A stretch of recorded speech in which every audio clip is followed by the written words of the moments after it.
Hey everybody, it's Katrina here, and today I was going to share with you guys how to make kombucha. So some of you are asking, what is kombucha? So what kombucha is really a fermented tea, but it's a naturally fermented tea with live bacteria and yeast, which sounds really disgusting, but it's actually really good for you. There's a lot of health benefits to kombucha. So the first one, and probably the most awesome one, is that it's an immune boosting and it's a energy boosting drink. So it has lots of antioxidants in it, really good for the body. It's also really great for digestion. So usually I like to drink it with my lunch or dinner or whatever meal, and it helps digest that food, and it's really good for the gut. So lots of good stuff going on. I even heard that it's really good for cancer or to prevent cancer, especially in the stomach. I also heard it's really good for your joints, and it's a detoxification type of drink, which is totally awesome. It helps out the liver, so that's why it's really awesome for the hangover. So if you get hangovers, drink some kombucha in the morning. It's good for you. I got my SCOBY and my starter kit from Deb_TIU. She's a fellow Tone It Up Seattle girl, and she taught us all about kombucha, and she was really awesome and knows everything about it. So I was really interested in it after she taught us. So I did some research on my own, and there's actually a few websites out there that will sell you a kind of like a dried, it's like a freezer dried SCOBY, and it's how you start your own brew. Or if you have a really awesome friend that wants to give you some, which Deb did, that's how I started mine. And I guess technically you're not supposed to brew from the kombucha you buy at the store. It's not as effective, but Deb has done that before and she was successful. So you can also try that too. There's lots of different ways to do it. So I will actually leave a link in the info box for a starter kit, and also about all the other information you might want to find out about kombucha and SCOBYs and all of that. And a SCOBY, I'll show you in a little bit, is a really disgusting looking mushroom thing, and it will probably creep most of you out. My whole family thinks it looks disgusting. It's really weird, but it's awesome. Everything is awesome. The method I do is the continuous brew method, which is one of the oldest ways of brewing kombucha, and it's probably the best, especially if you're busy like me. I definitely like it. It's super easy. I just use the same giant jug every time, and I just keep adding to it. So, and I'll show you what that looks like. And for the time, it varies, so it can take up to 2 to even 4 weeks. It just depends on the weather, where you live. If you're in a warmer climate, it will ferment a lot faster naturally. If you're in the colder climates, it might take a while. So if you're in the winter time, it might take you up to 4 weeks even to brew your own kombucha. The ingredients that you use for your kombucha is very important.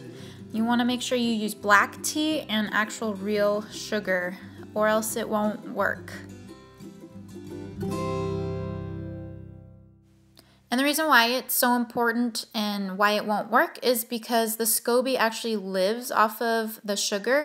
And by the time that your kombucha is ready to drink, there is hardly any sugar left. And that's another reason why kombucha is such a perfect choice of beverage. It's low in sugar and it's good for you.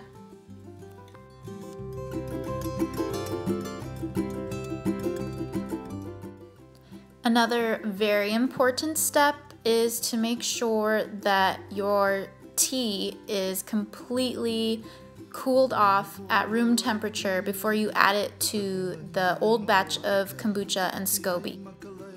And as you can see here, I added just water to my kombucha brew because my other container was too small to brew enough tea to fit in this larger container.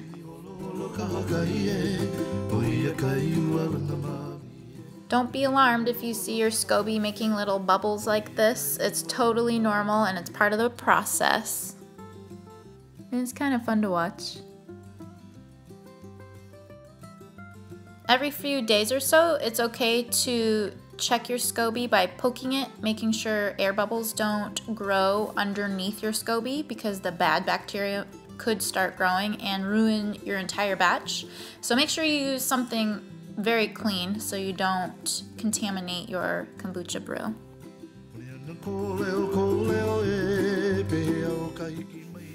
And to my favorite part of the kombucha experience, bottling it up and making really fun, delicious kombucha concoctions. And one of my favorite is putting mango juice in the bottle and then adding the kombucha to it.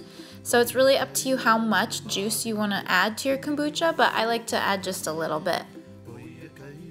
And you'll notice when your kombucha is ready, it's not very sweet. So this is a nice way to add just a little bit of sweetness, but you won't need much.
The container I'm using to brew my kombucha is about 2 gallons worth.